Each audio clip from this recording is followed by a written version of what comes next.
Jamiatul Muflihat and Falah Group of Schools towards success in Dunya and Akhirah. Admissions open. السلام علیکم، آداب، میں ہوں عبد القادر۔ آئیے 29 مئی کی دیکھتے ہیں ٹاپ 10 نیوز۔ جنوبی غزہ کے شہر رفح میں بے گھر فلسطینیوں کے کیمپ پر اسرائیل نے پھر کیے حملے۔ رفح پر اسرائیل کا نیا IDF بم، مزید 21 لوگوں کی شہادت۔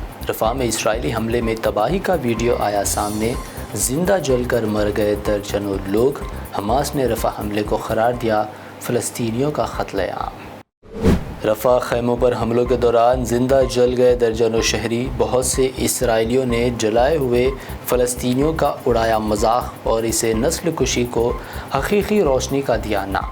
فلسطینیوں کی رفح میں نسل کشی کے دوران انتہا پسند یہودی یروشلم میں رقص کر منا رہے تھے خوشی۔ رفح میں بے گھر افراد کے خیمے بستی پر اسرائیلی فوج کی بمباری کی اقوام متحدہ کے سیکرٹری جنرل اینٹونیو گوٹریس نے کی سخت الفاظ میں مذمت۔ غزہ میں دہشت اور مصائب کے فوری خاتمے کا ایک بار پھر کیا مطالبہ۔ اسرائیل کو ضرورت مندوں تک انسانی امداد کی فوری بلا روک ٹوک ترسیل پر بھی دیا زور۔ دہلی کے CM اروند کیجریوال کو سپریم کورٹ سے لگا بڑا جھٹکا۔ عبوری ضمانت میں توسیع کی درخواست کر دی گئی خارج۔ دہلی شراب گھوٹالے کیس میں کیجریوال کو اب 2 جون کو دوبارہ جانا پڑے گا جیل۔ خود سپردگی سے قبل کیجریوال نے کہا، ملک کو بچانے کے لیے میں جیل جا رہا ہوں، مجھے فخر ہے۔ لوک سبھا الیکشن میں جیت حاصل کرنے BJP قائدین کے اشتعال انگیز بیانات جاری۔ اب ایک بار پھر یوگی آدتیہ ناتھ نے کہا، BJP بھارت میں شریعت کا نہیں ہونے دے گی نفاذ۔ کانگریس میں اورنگزیب کی روح ہو چکی داخل۔ کانگریس کو ووٹ مطلب اپنے سر پر گناہ لینا۔ بابا صاحب ڈاکٹر بھیم راؤ امبیڈکر کے آئین کو بدلنے کی کسی میں طاقت نہیں۔ کانگریس قائد راہل گاندھی کا بیان۔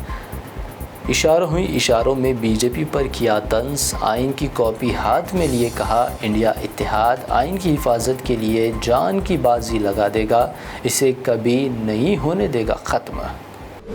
کانگریس جنرل سیکرٹری پرینکا گاندھی کی PM مودی پر جم کر تنقید۔ کہا، قدرتی آفت کے وقت مودی کو ہماچل کی نہیں آئی یاد۔ ساتھ ہی الزام لگایا، ریاست کی منتخب حکومت کو گرانے کی گئی بھرپور کوشش۔ مودی اور شاہ پیسے کی طاقت پر MLAs کو چوروں کی طرح چھپاتے ہیں۔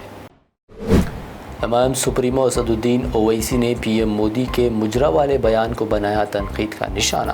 کہا، جب چین نے بھارت کے علاقے پر قبضہ کیا تو 133 کروڑ عوام کے PM کر رہے تھے بریک ڈانس، گو رکشکوں کے ساتھ کر رہے تھے بھانگڑا۔ ریزرویشن کو ختم کرنے کے اعلان پر بھی کی جم کر تنقید۔ دہلی شراب گھوٹالے کیس میں BRS MLC کویتا کی ضمانت کی درخواستوں پر دلائل ختم۔ دہلی ہائی کورٹ کے جج نے فیصلہ کیا محفوظ۔ کویتا نے سب سے پہلے راوس عدالت میں شراب پالیسی کیس میں اپنی گرفتاری کو چیلنج کر داخل کی تھی عرضی، ہائی کورٹ میں کی اپیل۔ اپنے دہلی کے دورے کے دوران تلنگانہ کے CM ریونت ریڈی نے سابقہ کانگریس صدر سونیا گاندھی سے ان کی رہائش گاہ پر کی ملاقات۔ انہیں ریاستی یوم تاسیس کی تقریبات میں شرکت کی دی دعوت۔ محترمہ گاندھی نے ان کی دعوت کر لی قبول۔ 2 جون کو تلنگانہ کی یوم تاسیس تقریب میں کریں گی شرکت۔ یہ تھی ٹاپ 10 نیوز کی 10 اہم خبریں۔ BBN چینل کو سبسکرائب، اس ویڈیو کو لائک اور شیئر ضرور کریں۔ Jamiatul Muflihat and Falah Group of Schools are now accepting admissions for 2024-25 academic year with branches in Kottapet, Balapur, Sharif Nagar and Kishanbagh. We offer exclusive education for boys and girls separately along with day-cum residential facilities. From nursery to grade 10, we provide both English medium and Urdu medium education with Islamic studies, Nazira, Hifz, Diniyat and Alimiyat, Fazilat and Tadrib also. Don't miss out on securing the best education for your child, both in this world and the hereafter. Enroll now to guarantee your child's seat and avoid last-minute rush as the seats are limited.